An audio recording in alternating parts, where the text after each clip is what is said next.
The moment my sister-in-law opened her mouth, I knew the next 60 seconds would change everything, not because I planned it, not because I had rehearsed some perfect speech in the mirror that morning, but because there are moments in life when you've been quiet for so long that the silence itself becomes unbearable, and something inside you finally, irrevocably, breaks open. She was standing at the head of the table, holding a glass of champagne that I had paid for, wearing a smile that didn't reach her eyes, and she looked directly at me when she said it. But I'm getting ahead of myself. My name is Claire, and for 6 years, I was the invisible financial backbone of my family. I say invisible because that's exactly what I was. Present enough to be useful, absent enough to be forgotten. I was the one they called when the mortgage was overdue. I was the one who wired money at 11 o'clock on a Tuesday night when my brother's car got repossessed. I was the one who picked up the phone every single time, without fail, without complaint, and said yes. I grew up in a small town in Ohio, the oldest of 3 kids. My mother raised us mostly on her own after my father left when I was 9. My brother, Danny, is 4 years younger than me. My sister, Becca, is 7 years younger. I watched my mother work double shifts at a diner for most of my childhood, and I told myself that when I grew up, when I finally made something of myself, I would make sure she never had to worry again. That promise felt noble when I was 16. By the time I was 28, it had become a trap. I moved to Chicago after college and got a job in financial consulting. I worked hard, genuinely hard. I ate lunch at my desk. I stayed late. I took on extra clients. By 25, I was making more money than my mother had made in a decade, and the first thing I did was call her and tell her to stop worrying about the electric bill. I thought I was helping. I thought that's what family did. The first loan to my mother was $3,000 to cover 2 months of missed mortgage payments. She promised to pay it back. I told her it wasn't necessary. We both meant well. The money never came back, and neither of us brought it up again. The second time was my brother Danny. He'd gotten into some credit card debt, nothing catastrophic, he said. Just a rough patch. $4,000. Same promise. Same result. Then there was the car. Then there was Danny's rent when he moved in with his girlfriend and the first month went sideways. Then there was Becca's tuition when her financial aid came in short. Then my mother's roof. Then, the medical bills, when she had that scare with her heart the year she turned 52, and I didn't even hesitate on that one. Not for a single second, because she's my mother and you don't hesitate. Over 6 years, the total came to $47,000. I want you to sit with that number for a moment. $47,000. I have a spreadsheet. I'm a financial consultant, of course I have a spreadsheet. Every transfer, every date, every amount. I kept it not because I planned to collect, but because I am wired to document things. It's just who I am. I track numbers the way other people track time. I never showed anyone that spreadsheet. It sat in a folder on my laptop called Family, which, looking back, was either deeply optimistic or deeply sad. Now, I need to be honest with you about something, because I've thought about this a lot, and I think it matters. I wasn't just a victim in this story. I was also a participant. Every time I transferred money without a conversation, without conditions, without even asking how things had gotten that bad, I was teaching my family something. I was teaching them that I would always show up, and that showing up required nothing from them in return. No transparency, no gratitude, no plan to change. The top comment on my last video said something that stung because it was true. Sometimes the person writing the check is also writing the rules of the dynamic. I thought about that for a long time. I still think about it. But here's the thing about that truth, it doesn't erase the other truth. Both things can be real at the same time. I made choices I shouldn't have, and the people I loved made choices that were unkind. The overlap of those two facts is where the actual story lives. Danny met Melissa about 2 years ago. She came into his life fast and loud and full of opinions, and at first I genuinely liked her. She was direct. She had a sharp sense of humor. She seemed to push Danny to be more responsible, which, frankly, was something he'd needed for years. I noticed the shift gradually. Little things at first. Melissa would make comments at family dinners, small observations that had edges to them. Once, when I offered to cover the bill at a restaurant, she said, "Of course Claire's got it," in a tone that was technically a compliment but didn't feel like one.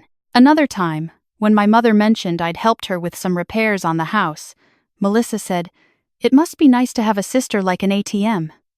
Everyone laughed. I laughed too. I shouldn't have. Danny and Melissa got engaged last spring. It was fast. They'd been together about 18 months, but Danny was 30 years old and happy in a way I hadn't seen him in years, so I pushed down whatever reservations I had, and I showed up with a smile. The engagement party was at my mother's house. I brought wine. I paid for the catering because my mother had quietly told me she couldn't manage it this month. $40 a head, 22 people. I didn't say a word about it. I just handled it.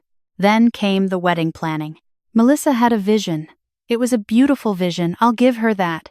She wanted a venue on the water, a band, flowers that looked like they belonged in a magazine. Danny was working a steady job by then, doing better than he had in years, but steady and lavish are two different things. My mother sat me down in her kitchen about 4 months before the date and told me the numbers. "Danny asked me to ask you," she said. She didn't meet my eyes when she said it. The venue deposit alone was $8,000. There were other costs. By the time my mother finished talking, the total she was describing was close to $15,000, my contribution to make the wedding happen the way Melissa wanted it. I said I needed to think about it. I went home and I opened my laptop and I looked at that spreadsheet. $47,000. And now 15 more. I sat with that for 3 days. I talked to my therapist. I talked to my best friend. I even called Danny directly, which felt radical at the time. And I told him I wanted to help, but I needed us to have an honest conversation about what had been happening for the past 6 years, about the pattern, about the money that had never come back, about how I was feeling stretched and invisible and taken for granted. Danny listened. He was quiet for a long time. Then he said, "I didn't realize it had gotten to that number, Claire." "I'm sorry." I believed him. I still believe he meant it in that moment. He said he and Melissa would scale back the wedding, find a different venue, make it work within their actual budget. I said that sounded right, and I felt something loosen in my chest. That conversation lasted about 2 weeks. Then my mother called again. Melissa had found a solution, she said. A family friend was offering their waterfront property for the reception at a reduced rate. The catering could be done by a local company that was less expensive. Danny had taken on some extra shifts. And the shortfall was only about $9,000 now, my mother said. And wasn't that so much more reasonable? And I, because I am still, at 29 years old, learning where my own edges are, I said yes. I want to be clear about why I said yes. It wasn't just about avoiding conflict, though that was part of it. It was about the wedding being real. It was about Danny being happy.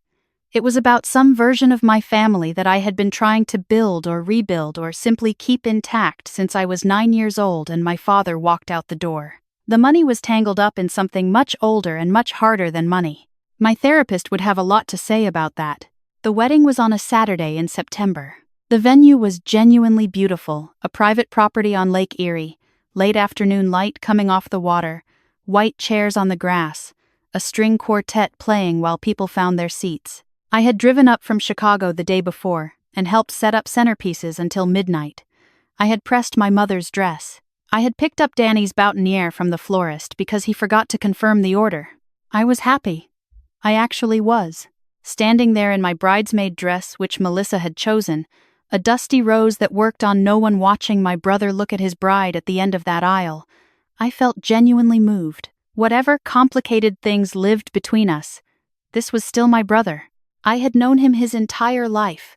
I remembered carrying him on my back when he was 3 years old. The ceremony was short and sweet and lovely. The reception moved inside to a large tent that had been set up on the lawn, and the tables were beautiful, and the food was actually very good. And for the first 3 hours I was simply a person at a wedding, eating and dancing and telling old stories with my mother and Becca. Then came the toasts. My mother gave one. Short, emotional, exactly right. The best man gave one that was mostly a series of slightly embarrassing college stories about Danny that Danny visibly enjoyed. Then Melissa's maid of honor gave a long, warm speech about what a wonderful partner Melissa was and how Danny had better deserve her. And then Melissa stood up. She hadn't been on the schedule to give a speech. I don't know if that was intentional. She took the microphone from the DJ, and she tapped it once, and she said she just wanted to say a few words about how grateful she was. She thanked her parents. She thanked her friends. She thanked Danny's mother. She looked around the tent at the tables full of people who had come from 3 states to celebrate them, and then she looked at me. And of course, she said, we have to thank Claire, who is always so generous, who never misses a chance to remind us of that. She smiled. It was a bright, camera-ready smile. Half the room probably thought it was a compliment. I sat very still. I know it's been said that this wedding wouldn't have happened without her help, Melissa continued, but I want everyone here to know that Danny and I have worked incredibly hard for this day. We built this, and we don't need anyone holding that over our heads. The tent got quiet in the specific way that tents get quiet when something has gone wrong and no one is sure yet how wrong. My brother was staring at the tablecloth. My mother was looking at her hands. Becca, sitting next to me, reached over and found my knee under the table. I had never, not once, not in 6 years, not to a single person at that table said a word about the money in a way that could be characterized as holding it over anyone.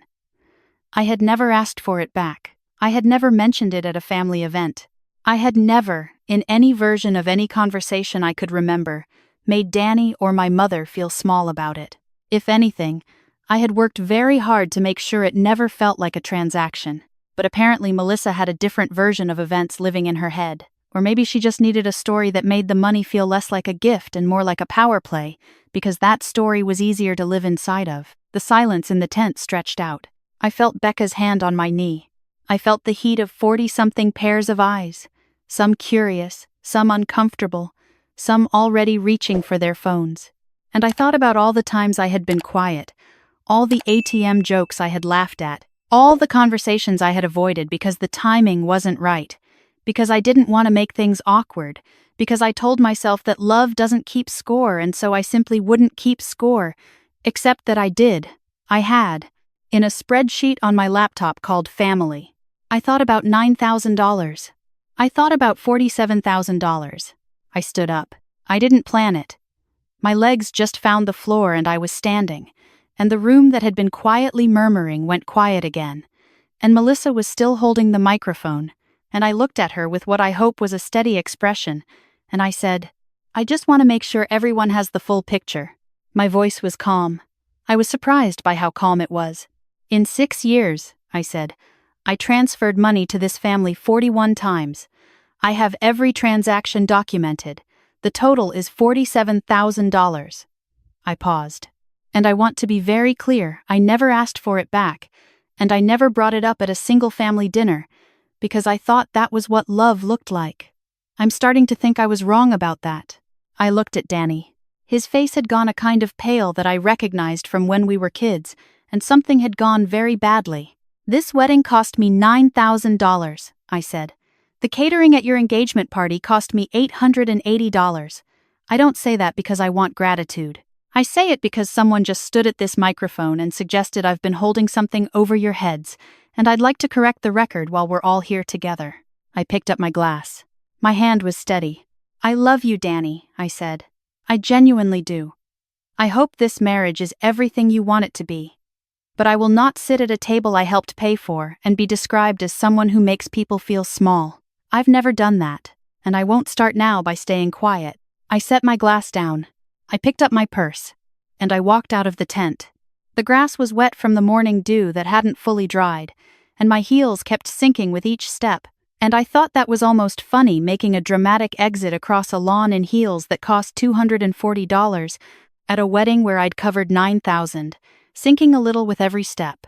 I sat in my car for a while with the door open and the evening air coming in and the sound of the string quartet, which had started playing again because what else were they going to do, drifting across the grass. Becca came out about 10 minutes later. She sat in the passenger seat without asking, and she didn't say anything for a while, and I loved her for that more than I can explain.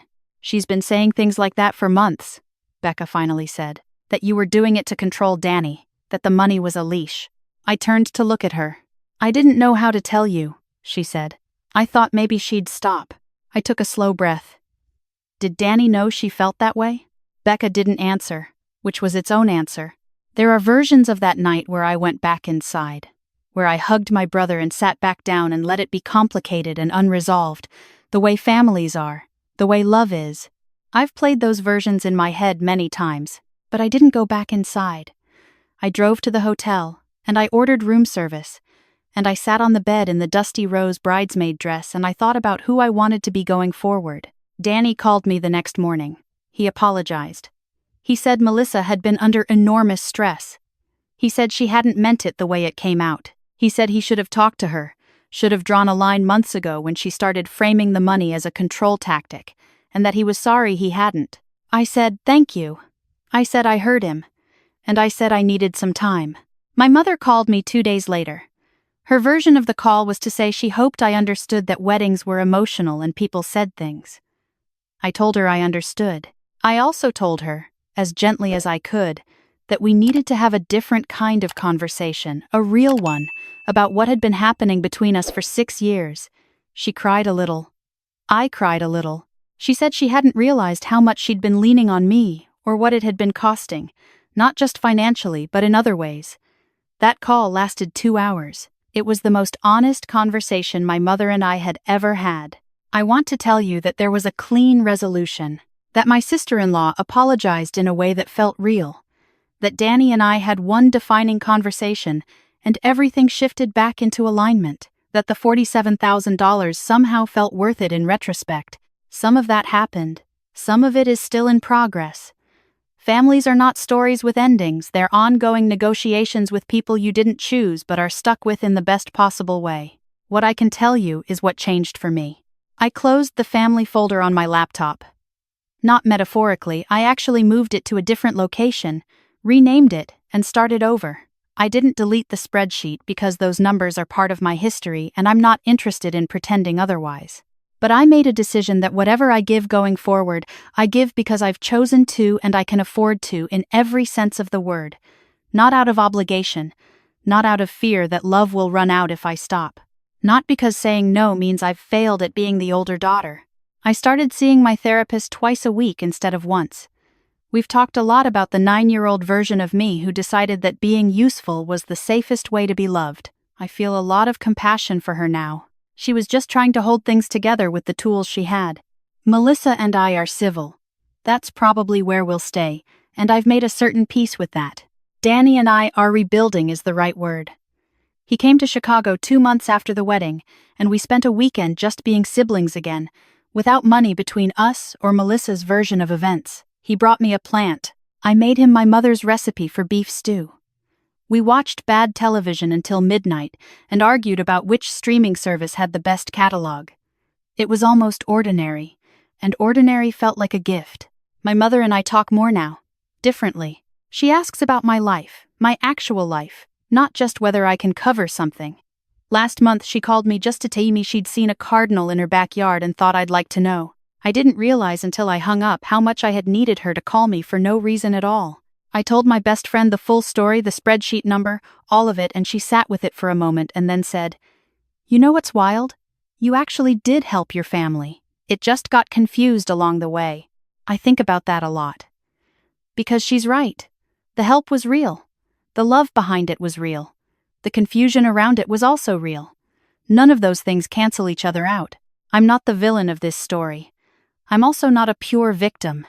I'm a woman in her late 20s who spent 6 years trying to buy her family's security and accidentally also bought a dynamic that didn't serve any of us. The good news is that dynamics can change. They change slowly, and they change through uncomfortable conversations, and they change through moments where someone finally stands up at a table they paid for and says, "I need to correct the record." I don't regret standing up. I regret that it took me 6 years and $47,000 to find my voice, but I don't regret using it once I finally did. There's something I want to say directly to anyone watching this who recognizes themselves somewhere in this story. Maybe you're the one who's always covering, always saying yes, always picking up the phone without asking why you're the one who keeps getting called. Or maybe you're somewhere on the other side of it. and you've been telling yourself a story about the person who helps you that makes their generosity easier to take. Both of those people deserve honesty. Both of those people deserve a version of love that doesn't require someone to disappear into their own generosity to sustain it. The night I drove away from that wedding, I cried in the hotel parking lot for about 15 minutes. Not because of the money, not even because of what Melissa said. I cried because I realized that somewhere in the last 6 years, I had stopped asking whether my family actually saw me. I had been so focused on making sure they were okay that I forgot to wonder whether they knew who I was outside of what I could give them. That question, do they actually know me, turned out to be the most important one, and the answer required honesty in a way that no amount of wire transfers ever could. I'm still working on it. That's the truth. There are days when the old pull comes back, the instinct to fix, to cover, to smooth things over with money or silence. Recovery from a pattern you built over a decade isn't a single dramatic moment.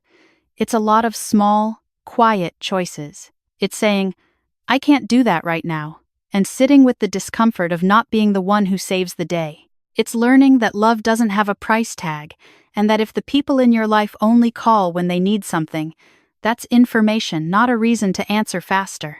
My spreadsheet has one new entry. I added it 2 months after the wedding, when Danny paid back $1,000. He called it a start. I called it a gesture that meant more than the number. We didn't make a big deal of it, but I added it to the sheet, and I changed the total, and I looked at that number for a long time, not because the money was the point, but because sometimes seeing a number change, even by a small amount, even after years, is how you know something has actually shifted. That's the whole story. And for once, the whole story is enough.